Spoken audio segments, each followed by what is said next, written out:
Sarah Mitchell adjusted her long sleeves for the 100th time that morning as she walked through the crowded grocery store. The fabric clung uncomfortably to her arms in the summer heat, but she couldn't bring herself to roll them up. Not here. Not anywhere, really. At 32, Sarah had learned to navigate the world with careful precision. Every outfit was chosen to conceal, every movement calculated to avoid unwanted attention. The scars that covered her arms and parts of her neck were reminders of a house fire from her childhood, but to strangers, they were something to stare at, whisper about, or worse, pity. She grabbed a shopping cart and made her way through the produce section, keeping her head down. Sarah had perfected the art of becoming invisible in public spaces.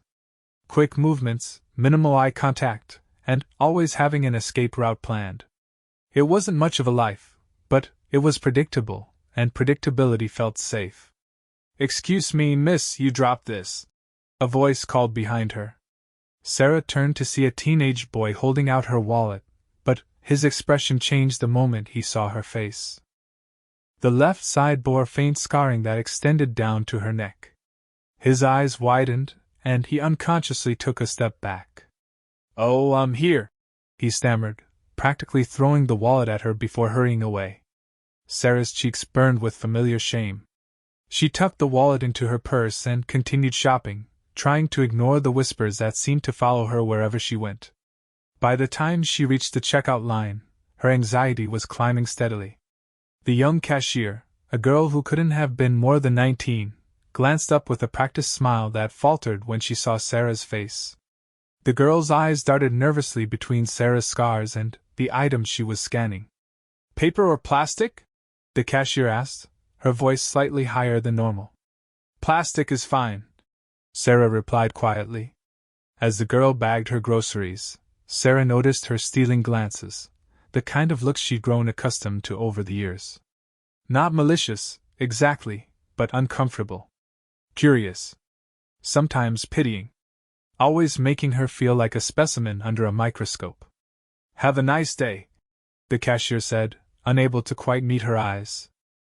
Sarah nodded and took her bags, eager to escape to the parking lot. The summer sun hit her face as she stepped outside, and for a moment she considered rolling up her sleeves. The rational part of her brain knew she was overheating unnecessarily, but the protective part, the part that had learned to shield itself from stares and comments, won out as always. She loaded her groceries into her small sedan and sat for a moment in the driver's seat, air conditioning blasting. These trips always drained her more than they should have. Something as simple as buying food became an endurance test of patience and self-control. Sarah lived in a small apartment on the quiet side of town. She'd chosen it specifically for its privacy, ground floor, minimal foot traffic, and a parking spot that allowed her to get to her front door without passing too many neighbors. Her life had become a carefully constructed cocoon of solitude. Inside her apartment, Sarah finally rolled up her sleeves and examined the intricate tattoo that covered much of the scarring on her left arm. She'd gotten it 5 years ago, after saving for months. The design was beautiful, a phoenix rising from flames, its wings extending from her wrist to her shoulder. The tattoo artist had been understanding, even excited about the project. He'd explained how tattoos could transform scars into art, pain into beauty. The phoenix meant everything to her. It represented survival, rebirth, and the strength she'd found within herself after the fire. But she rarely let anyone see it. The few times she'd worn short sleeves in public, the reactions had been mixed at best. Some people found tattoos unprofessional or inappropriate. Others were so focused on the scars beneath that they missed the artistry entirely. Sarah worked from home as a freelance graphic designer, which suited her lifestyle perfectly. She could create beautiful things for others without having to navigate awkward face-to-face meetings or office politics. Her clients knew her only through her work and her professional emails. In that space, she felt valued for her talents rather than judged for her appearance. But the isolation was taking its toll. Sarah's social circle had dwindled over the years, not because people were cruel, but because maintaining relationships required a level of vulnerability she wasn't ready for. Dating seemed impossible. Every potential romantic encounter began with the same internal debate: when and how to reveal her scars, and whether the person would accept them. Her phone buzzed with a text from her sister Emma. "Coffee tomorrow? It's been too long." Sarah stared at the message for several minutes before responding. "Rain check? Swamped with work." It wasn't entirely a lie. She did have several projects due, but she also wasn't ready to face Emma's concerned looks and gentle suggestions about getting out more. Emma meant well, but she never understood the daily challenge of living with visible differences. That evening, Sarah sat on her small balcony as the sun set, wearing a tank top for the first time in weeks. The privacy of her own space allowed her this small freedom. She traced the lines of her phoenix tattoo, remembering the day she'd finally decided to get it. The tattoo artist, Marcus, had shared his own story that day. He'd covered burned scars from a motorcycle accident with an elaborate dragon design. "Scars tell stories," he'd said while working on her arm. "But we get to choose what story we want to tell moving forward." Sarah had chosen the phoenix because it represented transformation. She'd survived the fire that had nearly killed her when she was 8 years old. She'd endured countless surgeries, physical therapy, and years of stares and questions. She'd built a successful career and learned to live independently. In many ways, she had risen from the ashes of that traumatic night. But lately, she wondered if survival was enough. Was she truly living, or just existing? The safe boundaries she'd built felt increasingly like walls closing in around her. Her laptop chimed with a new email from a potential client. A local veterans organization needed design work for an upcoming fundraiser. The project seemed straightforward: flyers, banners, and a simple website. She'd worked with nonprofits before and found the work meaningful. Sarah typed a professional response, offering her services and requesting more details about their timeline and budget. As she hit send, she felt a small spark of excitement. Maybe this project would be different somehow. Maybe it was exactly what she needed to start feeling more connected to her community again. The next morning brought an immediate response from the veterans organization. The director, a man named David Chin, wanted to meet in person to discuss the project. Sarah's stomach dropped. She typed and deleted several responses before settling on a compromise. She could meet at a local coffee shop, somewhere public but not too crowded. The meeting was scheduled for the following afternoon at Bean There, a small cafe known for its quiet atmosphere. Sarah spent the morning working on other projects, trying to distract herself from the nervous energy building in her chest. She changed outfits 3 times before settling on a professional blazer that covered her arms completely. She arrived at Bean There 15 minutes early and chose a corner table where she could sit with her back to the wall. The position gave her a clear view of the entrance while minimizing the number of people who could see her from behind. These were the kinds of tactical decisions that had become second nature over the years. David Chin turned out to be a man in his early 50s with kind eyes and a firm handshake. He was dressed casually in jeans and a polo shirt, which helped put Sarah at ease. As they discussed the fundraiser, an event honoring veterans who had overcome significant challenges, Sarah found herself genuinely interested in the cause. "We're specifically focusing on veterans who've had to rebuild their lives after service," David explained. "Physical injuries, PTSD, homelessness, these guys and gals have faced incredible obstacles and found ways to thrive despite everything."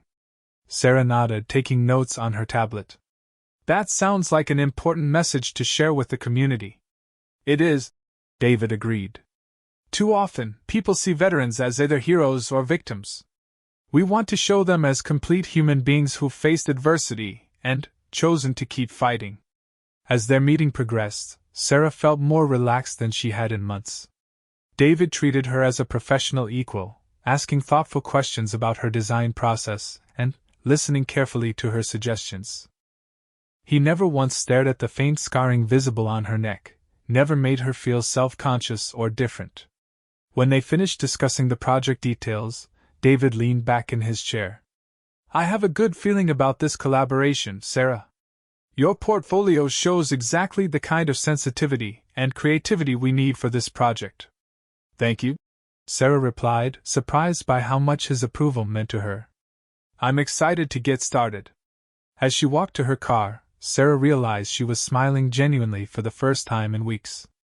The project felt like more than just work, it felt like a chance to contribute to something meaningful, to use her talents in service of people who understood what it meant to overcome adversity.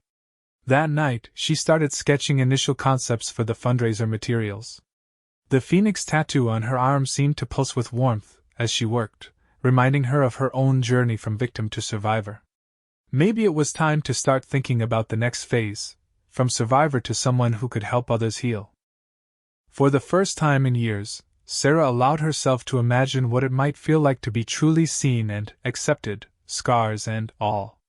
The thought was terrifying and exhilarating in equal measure, but it was also undeniably hopeful. Change was coming, whether she was ready for it or not. The fundraiser project would be her first step back into a world she'd been hiding from for far too long. As she fell asleep that night, Sarah's dreams were filled with phoenixes rising and scars transforming into something beautiful and powerful. She didn't know it yet, but her life was about to change in ways she never could have imagined. The Veterans Fundraiser project consumed Sarah's thoughts over the next 2 weeks. She threw herself into the work with an intensity that surprised her, staying up late perfecting designs and researching the stories of the veterans who would be honored at the event. Each biography she read revealed layers of struggle and triumph that resonated deeply with her own experiences. David had provided her with detailed information about 12 veterans who would be featured at the fundraiser. There was Maria Santos, who had lost both legs in Afghanistan and now competed in Paralympic cycling. James Wright had battled severe PTSD after 3 tours in Iraq and now ran a nonprofit providing therapy dogs to other veterans. Rebecca Kim had been homeless for 2 years after leaving the military but had rebuilt her life and was now a successful business owner. As Sarah worked on their individual profile cards, she found herself moved by their stories of transformation. Each person had faced seemingly impossible obstacles and found ways not just to survive, but to thrive and help others. The parallels to her own journey were impossible to ignore, though she wasn't ready to fully acknowledge them yet. Her design concept centered around the idea of metamorphosis, not just healing, but fundamental transformation into something stronger and more beautiful. She created a visual theme using butterflies emerging from cocoons, phoenixes rising from flames, and lotus flowers blooming from muddy water. The imagery felt personal and powerful, speaking to the universal human capacity for rebirth. David loved the initial concepts when she emailed them to him. His response was enthusiastic and detailed, praising her ability to capture the spirit of resilience without being heavy-handed or cliched. He suggested they meet again to finalize the materials and discuss printing timelines. This time, Sarah felt nervous for different reasons. It wasn't just about hiding her scars anymore. She was genuinely invested in this project and wanted it to succeed. She arrived at being there wearing a lightweight cardigan over a sleeveless dress, a small compromise between comfort and concealment. David was already waiting when she arrived, reviewing printed copies of her designs spread across their usual corner table. He looked up with a broad smile as she approached. "Sarah, these are incredible," he said, gesturing to the materials. "You've really captured something special here." She sat down and examined the prints with him, pointing out minor adjustments she wanted to make and discussing color options for the final versions. Their conversation flowed naturally, and Sarah found herself relaxing despite her earlier nerves. "I have to ask," David said as they wrapped up the design discussion, "what inspired your approach to this project? The transformation theme is perfect, but it feels like it comes from a deeply personal place." Sarah's hands instinctively moved to adjust her cardigan sleeves. "I think everyone faces challenges that require them to reinvent themselves to some degree," she said carefully. "I wanted the designs to honor that universal experience." David nodded thoughtfully. "That's what makes them so powerful. They speak to something we can all understand, even if our specific struggles are different." As their meeting wound down, David mentioned that the fundraiser would include a gallery walk where guests could view enlarged versions of the veteran profiles alongside Sarah's artwork. We'd love to have you attend the event, he said. The veterans would appreciate meeting the artists who helped tell their stories. Sarah's chest tightened. The idea of being at a public event, potentially having conversations with strangers about her work and possibly her own story, felt overwhelming. I'll have to check my schedule, she said, knowing she had no other plans but buying herself time to process the invitation. Of course, David replied. Just let me know. It would mean a lot to have you there. That evening, Sarah sat in her apartment staring at the fundraiser invitation David had given her. The event was still 3 weeks away, but the thought of attending filled her with anxiety. She'd spent years perfecting the art of professional invisibility, delivering excellent work while remaining personally detached. This felt like crossing a line she wasn't sure she was ready to cross. She called her sister Emma for the first time in weeks. Sarah, I was starting to worry about you, Emma said, her voice warm with genuine affection. How are things? I'm working on an interesting project, Sarah began, and found herself describing the veterans' fundraiser in more detail than she'd shared with anyone. Emma listened without interrupting, asking thoughtful questions about the design process and the veterans' stories. It sounds like meaningful work, Emma said when Sarah finished. Are you going to the event? I don't know, Sarah admitted. David, that's the director, invited me, but you know how I am with crowds. Emma was quiet for a moment. Sarah, can I say something without you hanging up on me? That's not a promising start to a sentence. I've watched you build this amazing career and create beautiful things for other people, but you never let yourself be part of the story. These veterans you're designing for, they've found ways to be proud of their scars, to let their struggles become part of their strength. Maybe this is your chance to do the same. Sarah felt her throat tighten. It's not that simple, Em. I know it's not, Emma said gently. But hiding isn't protecting you anymore. It's just keeping you lonely. After they hung up, Sarah sat on her balcony in the darkness, finally, allowing herself to roll up her sleeves and let the night air cool her arms. The phoenix tattoo seemed to glow in the moonlight, its wings spread wide across her scarred skin. Marcus, the tattoo artist, had been right. Scars did tell stories. But what story was she telling by keeping hers hidden? The next few days passed in a blur of finalizing designs and coordinating with the printer. Sarah found herself checking the Veterans Organization website obsessively, reading and rereading the profiles of the people who would be honored. Their courage in sharing their struggles publicly both inspired and intimidated her. On Thursday afternoon, she received an unexpected email from David. One of the featured veterans, a man named Michael Torres, wanted to meet with her personally. He'd seen the preliminary design for his profile card and was moved by how she'd captured his story visually. Mike specifically asked if he could thank you in person, David wrote. He's pretty shy about public recognition, but he wanted you to know how much your work means to him. Would you be available to meet at our office tomorrow afternoon? Sarah stared at the email for nearly an hour before responding. Something about the request felt different from her usual client meetings.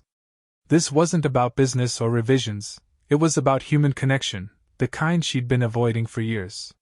She arrived at the Veterans Organization office the next day wearing a 3/4-sleeve shirt and dark jeans, a compromise between her usual full coverage and the summer weather. The building was smaller than she'd expected, with a warm, welcoming atmosphere created by soft lighting and walls covered with photographs of veterans and their families. David met her in the lobby and led her to a conference room where a man in his early 40s sat reviewing a folder of documents. Michael Torres looked up when they entered, and Sarah immediately noticed the burn scars covering the left side of his face and neck. His left arm, visible beneath a short-sleeved shirt, bore similar scarring. Mike, this is Sarah Mitchell, our graphic designer, David said. Sarah, meet Mike Torres. Michael stood and extended his hand with a warm smile that transformed his entire face. Ms. Mitchell, thank you so much for meeting with me. I had to tell you personally how incredible your work is. Sarah shook his hand, struck by his complete lack of self-consciousness about his scars. Thank you, Mr. Torres. I'm honored to be part of sharing your story. "Please call me Mike," he said as they sat down. "And I have to ask, how did you know exactly what my experience felt like?" "The way you designed my profile, with the soldier emerging from the flames but stronger than before, it's like you understood something most people miss." Sarah felt her cheeks warm. "I tried to listen carefully to people's stories and find visual ways to honor their journeys." Mike leaned forward slightly. "It's more than that, though. There's something personal in your work. I can feel it." David excused himself to take a phone call, leaving Sarah and Mike alone in the conference room. The silence stretched between them, but it wasn't uncomfortable.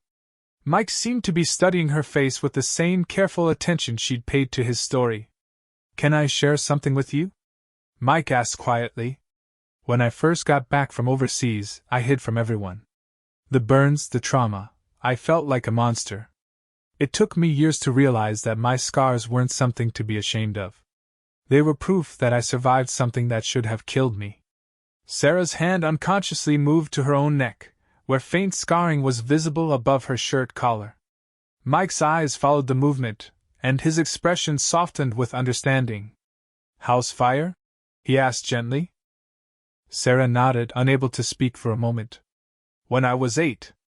Childhood trauma hits different," Mike said. "Adults choose their risks, but kids, we're just trying to survive something we never asked for." "How did you get past the hiding?" Sarah asked, surprised by her own boldness. Mike smiled. "Slowly. And with a lot of help. But the breakthrough came when I realized that my scars weren't the end of my story, they were the beginning of a new chapter. The fire didn't destroy who I was supposed to be. It revealed who I actually was underneath." They talked for nearly an hour, sharing experiences that Sarah had never discussed with anyone outside of therapy sessions years ago. Mike described his journey from isolation to advocacy, his work with other veterans struggling with visible injuries, and his eventual marriage to a woman who saw his scars as part of his beauty rather than despite them. "The fundraiser is important to me," Mike said as their conversation wound down. "But not just for the money we'll raise. It's a chance for people like us to be seen as whole human beings. Heroes and victims are both just partial stories. We're actually just people who've been through fire and chosen to keep living." As Sarah drove home, Mike's words echoed in her mind. She'd spent so many years focusing on surviving the fire that she'd never considered what it meant to truly live after it. The veterans in her designs had all made that transition from survival to purpose, from hiding their wounds to transforming them into sources of strength. That weekend, Sarah did something she hadn't done in years. She visited a local art museum wearing short sleeves. The phoenix tattoo was fully visible on her arm, its wings spread across the scarred skin that had once been her greatest source of shame. She noticed people looking, but for the first time, she didn't immediately assume their attention was negative. A young girl, maybe 10 years old, approached her in the modern art section. "I love your tattoo," the child said simply. "It's beautiful." "Thank you," Sarah replied, her voice steady. "It represents rising above difficult times." The girl nodded seriously. "Like a superhero origin story." Sarah smiled genuinely. "Exactly like that." As she walked through the museum, Sarah found herself seeing the art differently. Every painting, every sculpture told a story of transformation, raw materials becoming beauty, pain becoming expression, isolation becoming connection. She thought about her own transformation, the journey from the scared 8-year-old hiding in hospital rooms to the woman creating meaningful art for others who'd survived their own fires. By the time she left the museum, Sarah had made a decision. She was going to attend the Veterans Fundraiser. More than that, she was going to let herself be truly seen there, scars, tattoo, and all. It was time to stop hiding from her own story and start living it fully. The thought terrified her, but it also filled her with something she hadn't felt in years, genuine excitement about the future. Change was no longer something happening around her, it was something she was finally ready to choose for herself. The week leading up to the Veterans Fundraiser passed in a whirlwind of final preparations and mounting anxiety. Sarah had confirmed her attendance with David, but Every day brought new waves of doubt about her decision to attend. She tried on dozens of outfits, settling finally on a navy blue dress with three-quarter sleeves that would reveal her phoenix tattoo while still providing some coverage. The morning of the event, Sarah stood in front of her bathroom mirror, applying makeup with trembling hands. She'd learned over the years how to minimize the appearance of the facial scarring, but today she found herself using a lighter touch. Let people see, she told herself. Let them see and decide for themselves what it means. Her phone buzzed with a text from Emma. Proud of you no matter what happens tonight. You're already braver than you think you are. Sarah smiled despite her nerves. She'd finally told Emma about her decision to attend the fundraiser, and her sister had been nothing but supportive. Emma had even offered to accompany her, but Sarah knew this was something she needed to do alone. The event was being held at the Riverside Community Center, a beautiful venue with large windows overlooking the water. Sarah arrived 30 minutes after the official start time, hoping to slip in after the initial crowd had settled. She sat in her car for several minutes, watching well-dressed people enter the building, before finally gathering the courage to join them. The main hall had been transformed into an elegant gallery space. Sarah's designs were displayed on large easels throughout the room, each veteran's profile paired with her artistic interpretation of their journey. Seeing her work displayed so prominently filled her with unexpected pride. These weren't just designs anymore, they were stories, testaments to human resilience that she'd helped bring to life. Sarah! David's voice carried across the room as he spotted her near the entrance. He approached with a warm smile and another man she didn't recognize. I'm so glad you made it. I want you to meet someone special. The man beside David appeared to be in his mid-30s, with close-cropped brown hair and intelligent green eyes. He was wearing a dark suit that couldn't quite conceal the muscular build of someone accustomed to physical training. What caught Sarah's attention immediately, though, was the way he carried himself, with the quiet confidence of someone comfortable in his own skin. Sarah, this is Lieutenant Colonel James Harrison, David said. He's recently retired from the Army and will be our keynote speaker tonight. James, meet Sarah Mitchell, the incredible artist responsible for all of this. James extended his hand with a genuine smile. Ms. Mitchell, your work is extraordinary. The way you've captured these stories, it's powerful stuff. Thank you, Sarah replied, shaking his hand and noting the firm warmth of his grip. I was honored to be part of this project. James specifically requested to meet you, David added. He was moved by your artistic vision. I have to admit, I'm curious about your process, James said. How do you manage to convey such depth of understanding about experiences that are, well, quite challenging to communicate? Sarah felt her usual instinct to deflect and minimize, but something in James's expression stopped her. His eyes held genuine interest without a trace of pity or uncomfortable curiosity. I think everyone carries some kind of battle scars, she said carefully. Maybe I just recognize the landscape. James nodded thoughtfully. That's a beautiful way to put it. David excused himself to greet other guests, leaving Sarah and James standing together near her display for Mike Torres's profile. The design showed a figure emerging from flames, transformed but unbroken, with wings of fire spreading behind him. This one particularly caught my attention, James said, studying the artwork. Mike's story is incredible, but the way you've visualized his transformation, it speaks to something universal about human resilience. Have you met Mike? Sarah asked. I have. Remarkable man. He told me he had a chance to speak with you personally about the project. Sarah nodded. He helped me understand something important about the difference between surviving trauma and transcending it. James turned to look at her more directly, and Sarah was surprised to realize she wasn't uncomfortable under his gaze. Unlike the stares she usually received, his attention felt respectful and genuinely interested in her thoughts rather than her appearance. That's a profound distinction, he said. In the military, we talk a lot about resilience, but sometimes we focus so much on bouncing back that we miss the opportunity to bounce forward, to become something new rather than just returning to what we were before.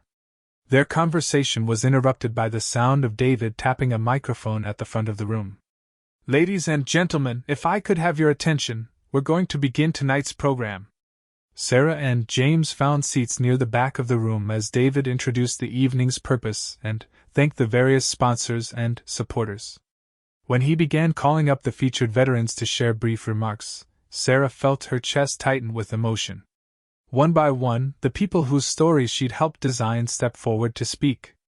Maria Santos wheeled herself to the microphone with grace and spoke about finding new dreams after losing her legs. Rebecca Kim shared her journey from homelessness to business ownership with quiet dignity. Each story was unique, but they all shared common threads of determination, community support, and the choice to transform pain into purpose. When Mike Torres took the stage, he looked directly at Sarah and smiled. "Before I share my story," he began, "I want to acknowledge the artist who helped bring these profiles to life. Sarah Mitchell didn't just create beautiful designs, she found a way to honor our journeys without sanitizing them or making them into simple inspiration stories. She understood that our scars aren't just marks of what we've survived, but symbols of who we've become." Sarah felt tears prick her eyes as the room erupted in applause. Several people turned to look at her, but instead of shrinking away, she found herself sitting up straighter and accepting their appreciation with a small nod. Mike continued with his own story, describing the IED explosion that had changed his life, the long road to physical and emotional recovery, and his current work helping other veterans navigate similar challenges. "The fire that burned me didn't destroy me," he concluded. "It revealed the person I was meant to be all along, someone strong enough to help others find their way through the darkness." As Mike returned to his seat, James leaned over to whisper to Sarah, "He's right about your work. There's something special about how you've approached these stories." The final speaker was James himself. As he walked to the front of the room, Sarah noticed a slight irregularity in his gait, not quite a limp, but a subtle favoring of his left leg. When he reached the microphone and turned to face the audience, she saw him in full light for the first time. The left side of James's face bore scarring that extended from his temple down to his jaw, burn marks similar to her own and Mike's, though less extensive. His left hand, she now noticed, showed signs of significant reconstructive surgery. But what struck her most was his complete lack of self-consciousness about these visible reminders of trauma. 3 years ago, James began, his voice strong and clear. "I was leading a convoy in Syria when our vehicle hit a roadside bomb. I woke up in a German hospital with burns covering 30% of my body and no feeling in my left hand. The first thing I thought when I saw my reflection was that my life as I knew it was over." Sarah found herself leaning forward, completely absorbed in his words. "I was wrong," James continued. "My old life was over, but that made space for something better. The injury forced me to confront parts of myself I'd been avoiding: fear, vulnerability, the assumption that my worth was tied to my physical capabilities. Recovery taught me that strength isn't about avoiding damage, it's about healing in a way that leaves you more whole than you were before." He paused, scanning the room, and his eyes briefly met Sarah's. "The veterans we're honoring tonight understand something that took me too long to learn. Our wounds don't define us, but how we choose to carry them does. Every scar tells a story of survival, and every day we choose to keep going is another chapter in a story that's far from over." The room erupted in sustained applause as James returned to his seat.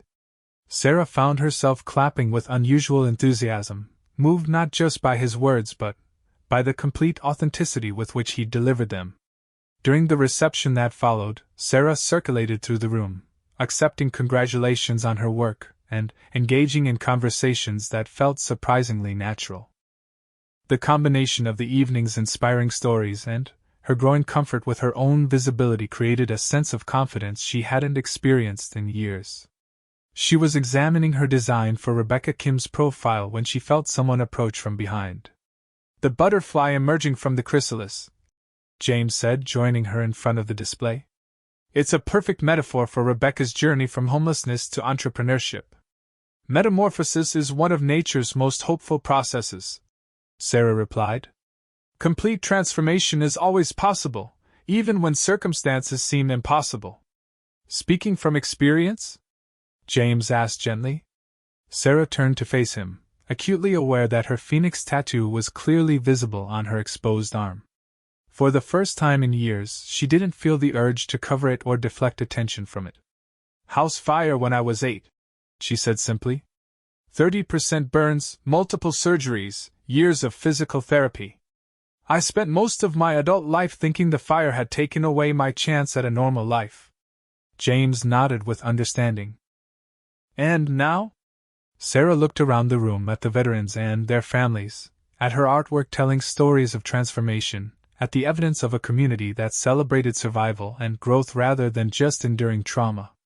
Now I'm starting to think maybe it gave me something else instead, she said. A deeper understanding of what it means to rise from ashes. The ability to recognize that same strength in others.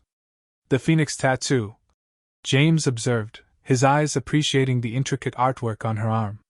When did you get it? 5 years ago. It was my way of reclaiming the narrative, turning the scars into something beautiful rather than just something to hide.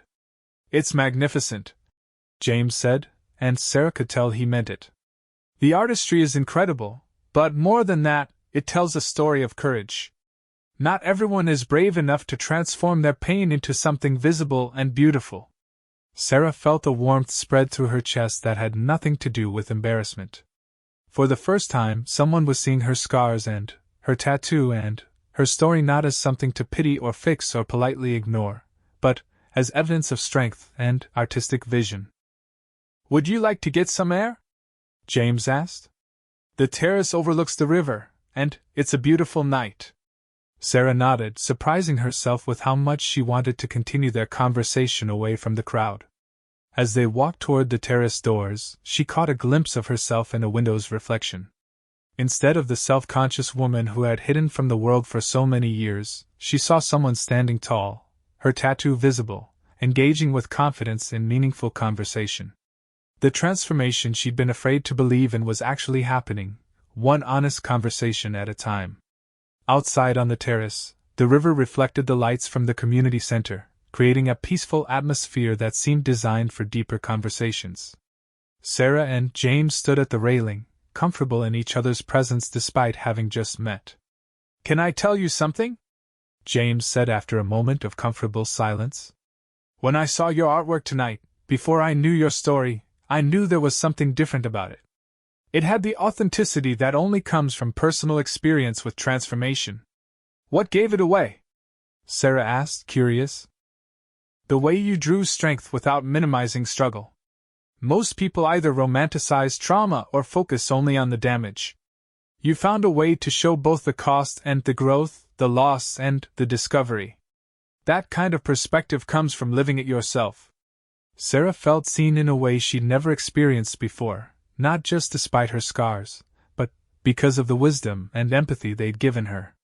As they continued talking into the evening, she realized that her long journey through isolation and healing had led her to this moment, standing confidently in her own story, ready to write new chapters she never imagined possible. 3 weeks after the veterans' fundraiser, Sarah found herself sitting in a coffee shop she'd never visited before, waiting for James to arrive for what had become their weekly meeting. Since the night of the event, they'd fallen into an easy pattern of friendship that was slowly becoming something deeper and more meaningful than either had initially expected. Their conversations had evolved from discussions about trauma and healing to sharing dreams, discussing books, and discovering a remarkable compatibility in their worldviews. James had been deployed overseas for most of his adult life, while Sarah had spent those same years in voluntary isolation. Both were learning how to build a life that included genuine connection with another person. Sorry I'm late, James said as he slid into the seat across from her. Traffic was insane coming from the VA hospital. Sarah looked up from her sketchbook, where she'd been working on concepts for a new project. How did the session go? James had been volunteering at the local Veterans Affairs Hospital, working with newly injured soldiers who were struggling with visible injuries and the psychological impact of their trauma. It was work that drew from his own experience and gave him a sense of purpose in civilian life. Good, actually, he said, signaling the waitress for coffee.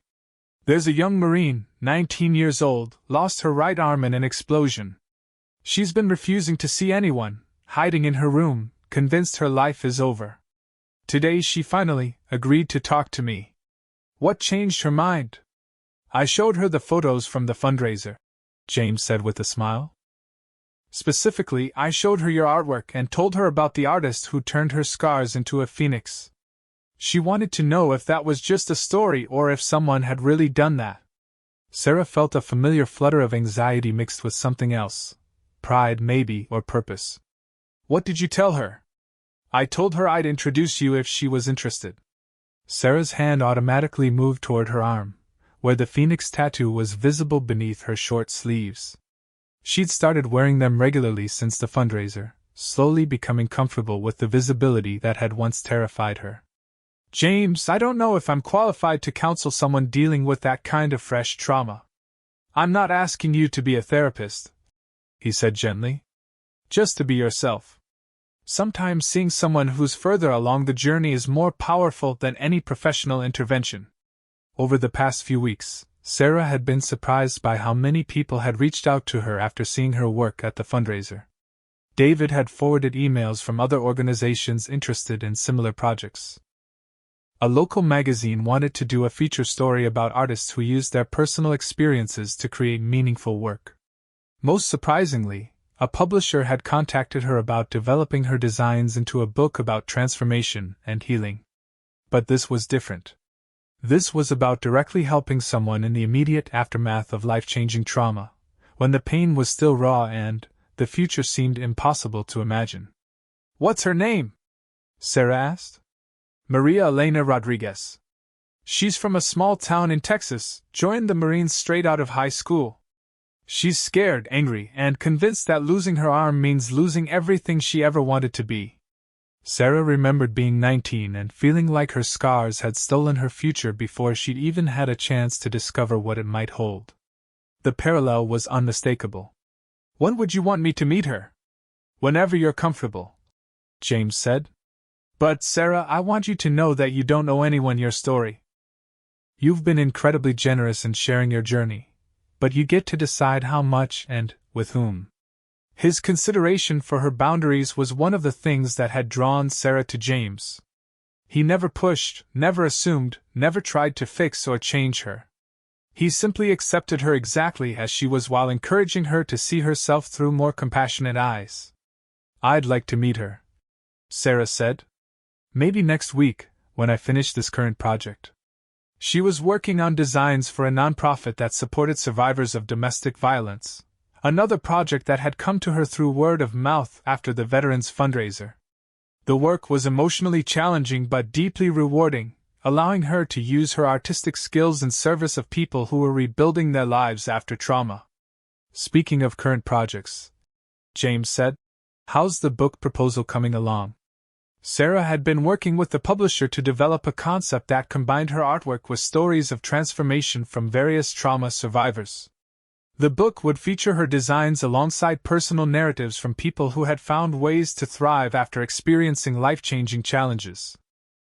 Actually, really well, she said, pulling out her laptop. I wanted to show you something.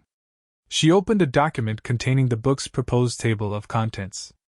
Each chapter would focus on a different type of transformation: veterans overcoming combat injuries, burn survivors rebuilding their lives, people who had lost limbs or vision or other capabilities and discovered new strengths in the process. Chapter 7. James read aloud. The artist's journey, from hiding to healing. Is that my story? Sarah confirmed.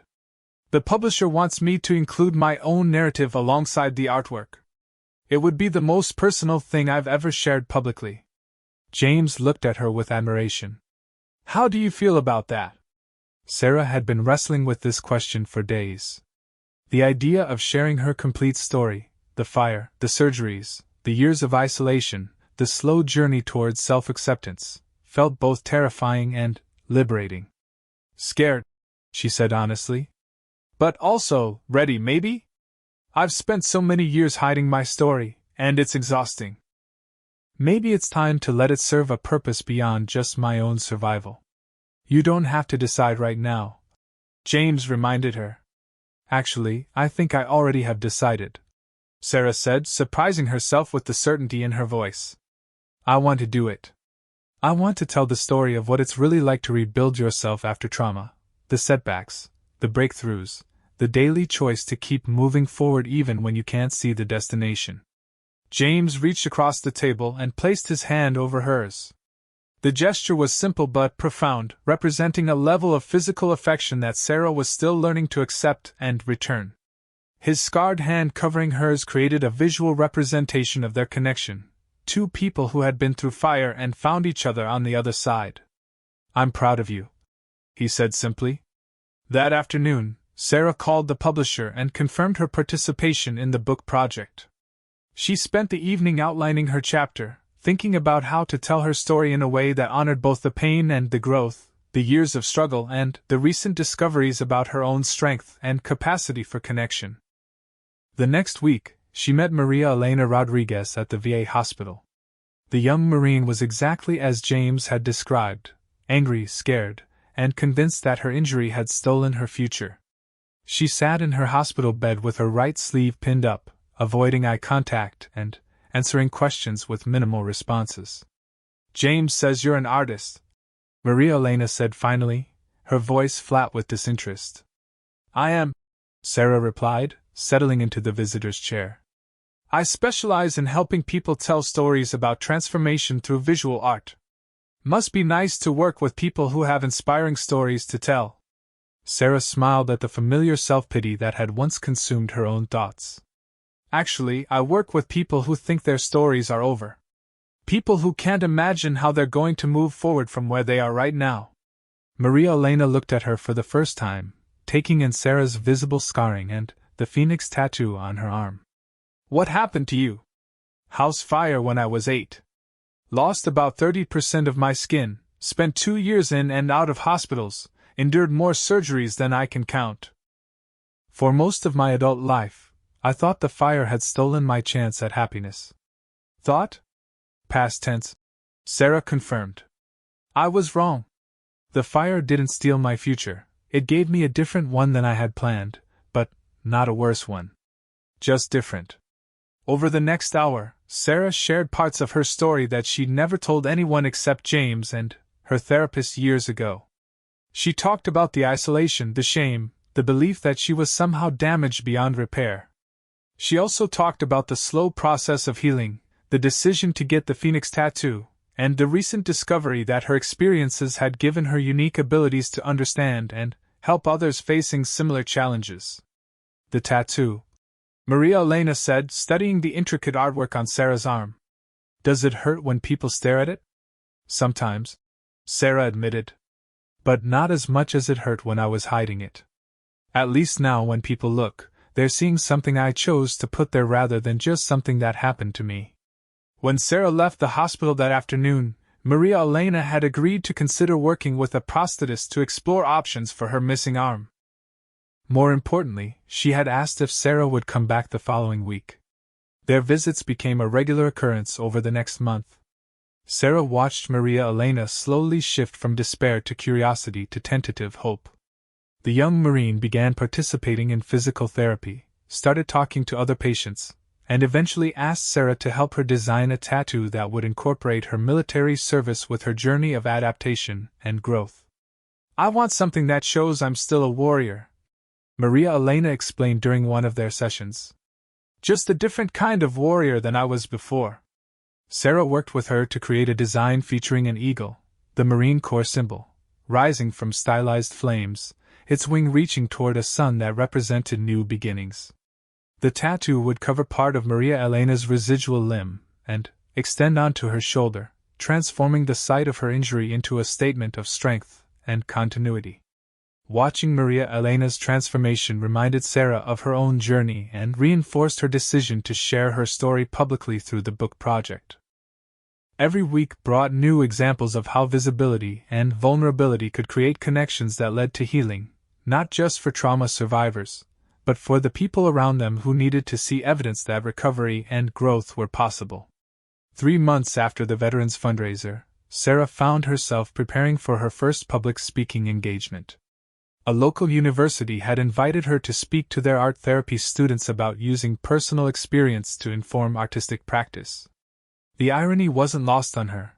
The woman who had spent years avoiding any kind of public attention was now preparing to share her most personal story with a room full of strangers. James helped her practice her presentation, offering feedback on pacing and content while ensuring she felt prepared but not over-rehearsed. The night before her talk, they went to dinner at a restaurant Sarah had never dared to visit alone, a busy, popular place where her visibility would be unavoidable. "How are you feeling about tomorrow?" James asked as they waited for their meal to arrive. "Nervous," Sarah admitted. "But also excited. I keep thinking about all the people who might be sitting in that audience carrying their own hidden stories, convinced they're alone in their struggles." "You're going to change some lives tomorrow," James said with conviction. "Maybe. Or maybe I'll just give some future art therapists permission to use their own experiences as sources of strength rather than things to overcome." Their food arrived, and they ate while discussing Sarah's plans for expanding her work with trauma survivors. She'd been approached by several organizations interested in commissioning projects similar to the Veterans Fundraiser. More importantly, she'd begun developing workshops for other survivors who wanted to explore artistic expression as part of their healing process. "I have something to tell you," James said as they finished dinner. "I've been offered a position with a nonprofit that works with international veterans. Not just American soldiers, but people from conflict zones around the world who are trying to rebuild their lives." Sarah felt a momentary panic before he continued. "The position is based here in the city," he added quickly. "I wouldn't be leaving. But it would mean traveling occasionally to help set up programs in other locations. I wanted to make sure you were comfortable with that before I accepted." The fact that he was considering her feelings in his career decisions spoke to how much their relationship had deepened over the past few months. They hadn't explicitly defined what they were to each other, but they'd both begun making choices that assumed a shared future. "James, that sounds like an amazing opportunity," Sarah said. "You should absolutely take it. Even if it means sometimes being apart for a week or two at a time?" Sarah considered the question seriously. A few months ago, the idea of depending on someone else for companionship and support would have terrified her. Now, the thought of James traveling felt manageable because she trusted their connection and had confidence in her own ability to maintain her growth even during his temporary absences. "I think I'm strong enough to handle that now," she said. "Besides, you'd be doing work that matters, helping people who need exactly what you have to offer. I wouldn't want to be the reason you turned down something that meaningful." James reached for her hand across the table. "You know what I love most about you." Sarah shook her head, still getting used to hearing someone express love for her qualities rather than despite her differences. "You've figured out how to turn your greatest wound into your greatest strength. But more than that, you've learned to share that strength with others without losing yourself in the process. That's remarkable." The next day, Sarah stood in front of a lecture hall filled with graduate students and delivered her presentation about artistic expression and trauma recovery. She shared her story honestly, including the difficult parts about isolation and shame alongside the triumphant moments of breakthrough and connection. During the question and answer session, a young woman in the back row raised her hand. "You talked about the importance of visibility in healing," the student said. "But how do you balance being open about your trauma without becoming defined by it?" Sarah smiled, recognizing the question as one she'd wrestled with for years. "That's the key distinction," she replied. "I'm not my scars or my trauma, but I'm not separate from them either. They're part of my story, but they're not the whole story. The healing happens when you can integrate your experiences into a larger narrative about who you're becoming rather than just what happened to you." After her talk, several students approached her to continue the conversation privately. 2 of them shared their own stories of visible differences and the challenges of navigating professional life while managing others' reactions to their appearance. Sarah found herself exchanging contact information and offering to continue mentoring them as they developed their own approaches to therapeutic practice. That evening, James took Sarah out to celebrate her successful presentation. They walked along the riverfront where they'd had their first real conversation months ago, talking about their hopes for the future and the work they each wanted to continue doing. "I have something for you," James said as they paused at the same spot where they'd stood during the Veterans fundraiser. He pulled out a small wrapped package and handed it to her with a nervous smile. Inside was a pendant, a small, beautifully crafted phoenix rising from flames, made from gold and silver with tiny ruby accents. "I had it made by a veteran who does metalwork as part of his recovery process," James explained. "I wanted you to have something that honored your journey and reminded you of how far you've come." Sarah put the necklace on immediately, feeling the weight of the pendant against her chest like a talisman of strength and transformation. When she looked up at James, she saw her own reflection in his eyes, not the scared woman who had hidden from the world for so many years, but someone confident, purposeful, and genuinely happy. "I love you," she said, the words coming easily for the first time in her life. "I love you too," he replied, pulling her into an embrace that felt like coming home. As they stood together by the river, Sarah thought about the journey that had brought her to this moment. The fire that had nearly destroyed her as a child had indeed transformed her, but not in the way she'd once believed. Instead of stealing her future, it had given her the experiences and empathy that allowed her to help others find their own paths through trauma and into new kinds of strength. 6 months later, Sarah's book was published to critical acclaim and strong sales. The launch event was held at the same community center where the Veterans fundraiser had taken place, bringing her story full circle. Maria Elena Rodriguez attended, now thriving with her new prosthetic arm and preparing to start college with plans to become a counselor for other injured veterans. Mike Torres introduced Sarah at the book launch, telling the crowd about the artist who had helped him see his scars as symbols of strength rather than sources of shame. As Sarah took the stage to read from her chapter about transformation and visibility, she looked out at an audience filled with people she'd helped along the way, trauma survivors, fellow artists, students, and supporters who had all been touched by her journey from hiding to healing. The phoenix tattoo on her arm was clearly visible beneath the lights, its wings spread wide as she spoke about the courage required to let yourself be truly seen.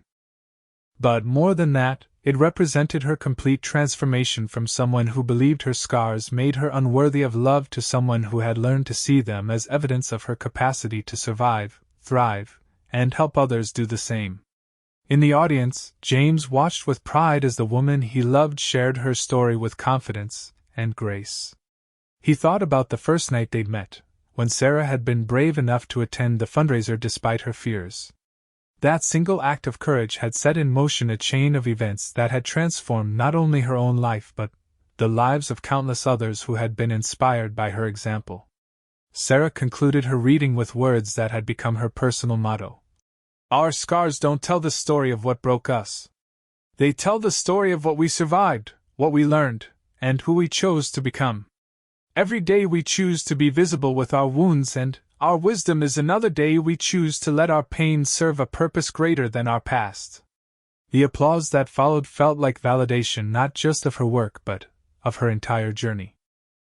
As Sarah looked out at the faces in the crowd, some bearing their own visible marks of struggle, others carrying invisible wounds that were beginning to heal in the light of shared story, she knew that her transformation was complete not because her healing was finished, but because she had learned to let her healing become a source of hope for others. The simple woman who had once hidden from the world had become someone who helped others find the courage to step into their own light, scars and all. Her story was no longer about what had happened to her, but about what she had chosen to do with what had happened to her.